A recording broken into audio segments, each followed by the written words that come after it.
The Hamas-run Gaza Health Ministry has said at least 110 Palestinians have been killed in Israeli strikes on a northern part of the Gaza Strip since Sunday.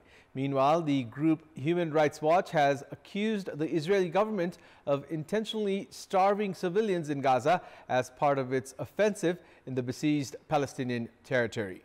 Good evening, I'm Abhyuday Shrestha, and these are the headlines of the hour. Department of Labor's statistics show 4 daily deaths of Nepali nationals working in foreign employment on average. Government indifferent towards providing rights and security to the laborers. Cases of cybercrime using social media on the rise. 8,500 cases registered in the past 4 months. Risk of data fraud observed with the use of unsecure applications. Hamas officials say at least 110 Palestinians killed in Israeli airstrikes in Jabalia in northern Gaza, 4 Palestinians killed in Nusayrat and Al-Farah refugee camps. And Kathmandu Razors and Dhangari settled for a 1-1 draw at the Nepal Super League. Dhangari FC failed to secure a place in the playoffs but still lead the points table. The International Migrants Day was observed today throughout the world with the theme Promoting Safe Migration. While the day was also observed in Nepal, the government has not only failed to secure the rights of the Nepali migrant workers and provide them security, it has remained indifferent while Nepali youths are now being recruited into the militaries of countries that are at war. Rajkumar Cholagai of Kavre's Koshipari Deurali rural municipality, who had gone to United Arab Emirates for foreign employment, has returned to Nepal within 3 months of his departure after suffering brain hemorrhage.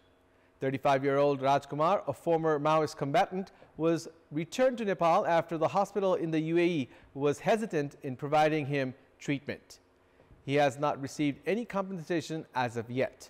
Rajkumar's wife and relatives are making rounds of the office of the Foreign Employment Board almost on a daily basis.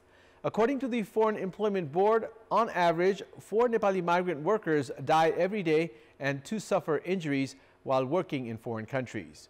Around 13,000 Nepali migrant workers have died in the past 15 years during foreign employment, while around 3,000 have suffered injuries and are living a difficult life.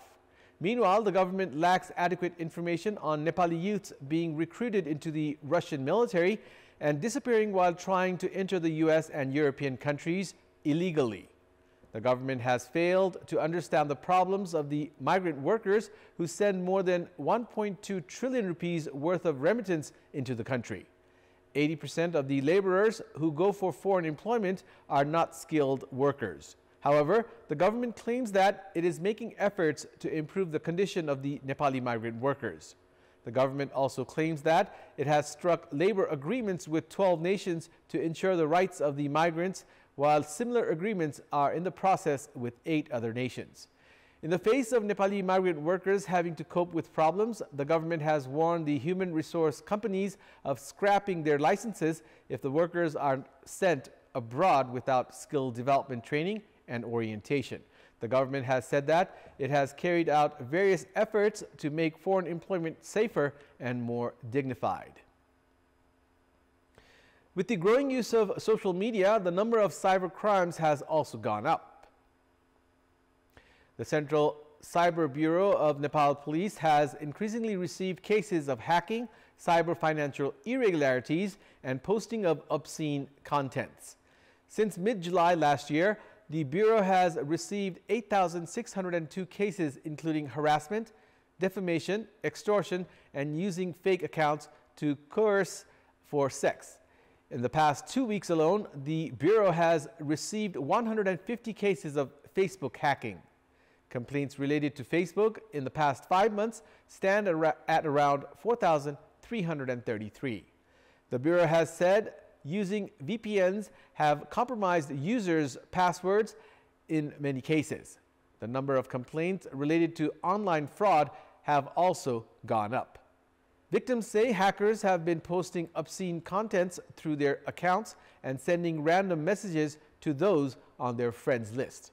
Experts have called on the public to remain vigilant against cyber crimes. They have also urged users to avoid downloading unnecessary applications, accessing unnecessary websites, and talking to unknown people. It's now time for our segment Public Pulse, where you text us with your opinion. Public Pulse. But before that, let's take a look at the results from yesterday's poll.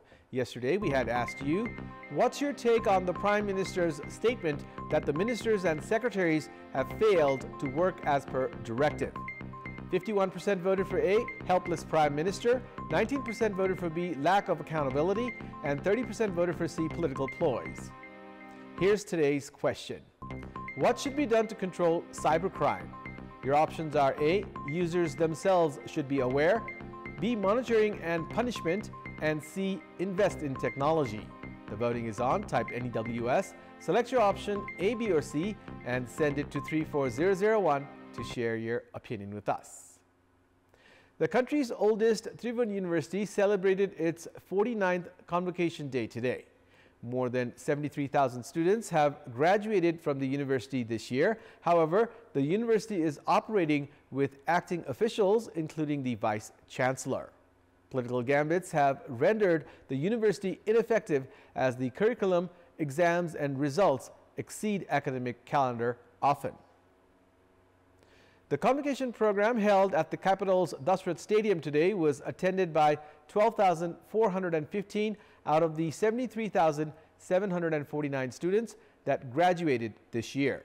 However, the university, where 420,000 students are still studying, has failed to maintain quality. Addressing the program, Prime Minister Pushpakamal Dahal expressed commitment that the university will no longer have to be the victim of political share and that officials will be selected based on their qualification. Meanwhile, apart from the mismanagement and degrading quality of education, the country also faces the challenge of retaining the youth population. Most classrooms at universities and colleges are usually empty. President Ramchandra Paudel urged all concerned to make the curriculum time relevant, practical, and competitive. Tribhuvan University currently caters to 82% of total students in higher education. However, even well-qualified students have continued to leave the country. Meanwhile, the post of Vice Chancellor has been vacant since 3rd of November. The government has formed a committee for fulfilling the vacancy. However, no progress has been made so far. This has been attributed to political power share. In our Public Voice segment, today we have asked students at Tribhuvan University's convocation program what should be done to retain educated human resource in the productive sector. Let's take a look at what they had to say.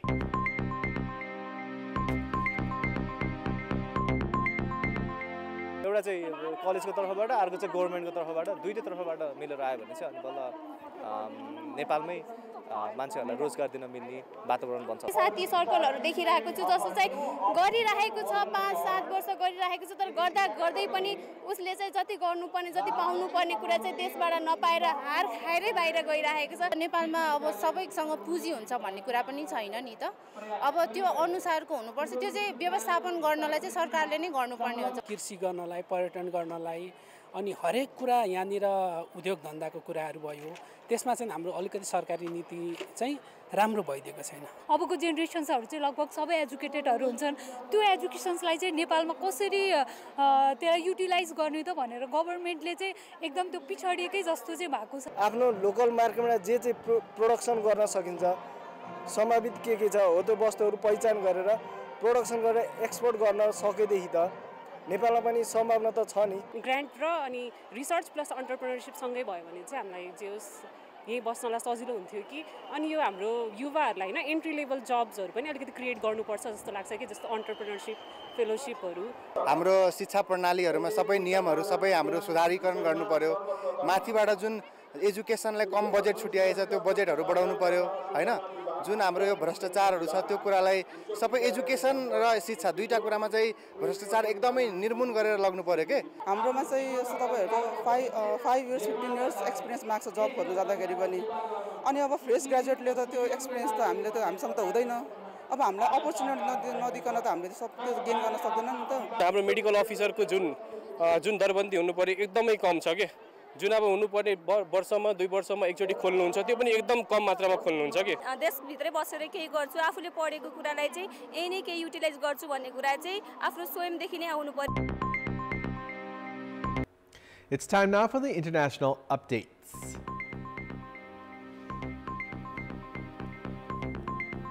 At least 110 Palestinians have been killed in Israeli airstrikes in Jabalia in northern Gaza, according to Hamas officials. Israel Defense Forces, IDF, has also hit Nusayrat refugee camp and Al-Farah refugee camp in the occupied West Bank, where 4 Palestinians, including 2 children, have been killed. Israel has continued to insist it is targeting what it calls terrorist infrastructure. Around 30 others are trapped beneath the remains of the 3 buildings. Jabalia, part of which is a long-standing refugee camp, is in the north of Gaza, an area where, since the early days of the war, Israel has warned people to leave. The health ministry in Gaza, which is run by Hamas, says more than 19,453 Palestinians have now been killed and more than 50,000 injured in the enclave since the start of the Gaza war. U.S. Secretary of Defense Lloyd Austin met with Israeli officials today. The UN Security Council in New York will vote tonight on a new resolution calling for an urgent and sustainable cessation of hostilities. A shocked World Health Organization official has described conditions at the Gaza hospital as the worst he had ever seen. The body provided video of the crowded Al-Shifa hospital in Gaza City with wounded children screaming in pain and medics treating people on bloodied floors. The current situation at Al-Shifa Hospital. We're in the emergency department, which is completely packed with patients, as you can see. There are only 5 ambulances working in northern Gaza right now, and patients are self-presenting on donkey carts, on stretchers, being walked down the road. It's incredibly crowded. There are very few staff. Hundreds of patients awaiting surgery. It's just an unbelievable situation. This is a hospital in need of resuscitation.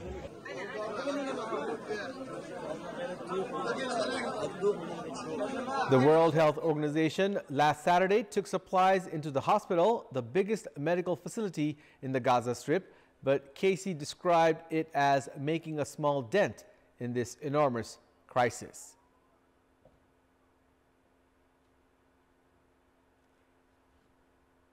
In an unprecedented development, India's 78 MPs, including both Lok Sabha and Rajya Sabha members, were suspended today for staging protests in demand of a statement by Union Home Minister Amit Shah on the security breach in Parliament last week. 14 MPs had been suspended last week also for demanding a statement on the security breach. This takes the total number of MPs suspended in this session to 92. In Lok Sabha, 30 MPs have been suspended for the remainder of the session, and 3 have been suspended till the Privileges Committee submits a report on their conduct. As for Rajya Sabha, 35 members have been suspended for the rest of the session and 11 till a report by the Privileges panel. Speaking to the media, suspended MP from Lok Sabha, Adhir Ranjan Chaudhary, said the government was behaving in a dictatorial manner and treating Parliament as BJP headquarters. He said the opposition had been cooperating with the government ever since the session began. Congress Chief Mallikarjun Kharge said with an opposition-less Parliament, the government can now bulldoze important pending legislations, crush any dissent without any debate. Shocking scenes played out in the Lok Sabha chamber last Wednesday when 2 intruders jumped from desk to desk and deployed colored smoke from canisters. Their co-accused staged a similar protest outside the Parliament. They have told investigators that their objective was to draw attention to Manipur violence, unemployment, and farmers' problems.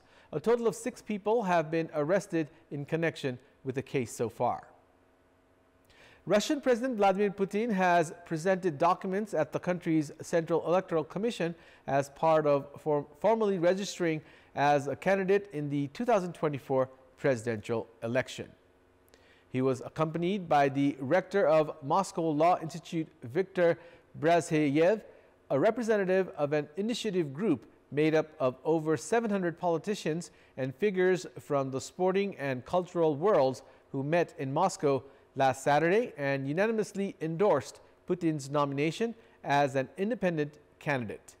Putin, who has been in power as either president or prime minister for more than 2 decades, has announced he will seek another 6-year term in March next year in an election he is comfortably expected to win.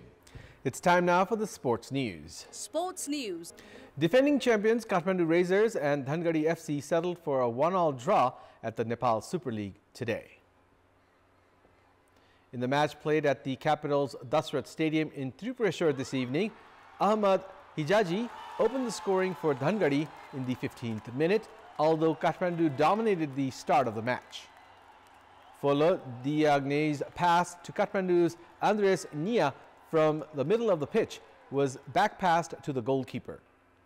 As the goalkeeper moved forward, Hijazi reached the ball first to score the goal. In the second half, Oliver Kinge scored for Kathmandu in the 65th minute through a header after a free kick from Kovi Johan to level the match at 1-1. No more goals were scored in the remainder of the match, and Kathmandu Razors and Dhangadi FC had to settle for the 1-1 draw and shared a point each. If Dhangadi had registered a win today, they would have secured a spot in the playoffs. Despite the draw, Dhangadi still lead the Nepal Super League points table. However, Kathmandu Razors wasted the opportunity to climb to the top of the table. Former Secretary General of All Nepal Football Association ANFA, Indraman Tuladar, has been appointed as Chief Executive Officer. The decision was taken by an executive committee meeting today. Prior to this, Tuladar had served in the same position in the Nepalese year 2063. Today's executive committee meeting also decided to provide 20% of revenue from tickets to players. However, the modality for the distribution of the amount has yet to be prepared. Likewise, the tenure of head coach of the national team, Vincenzo Alberto Anis, has also been extended by 3 months, 15 days. That's all for the moment. Thank you for watching. Good night.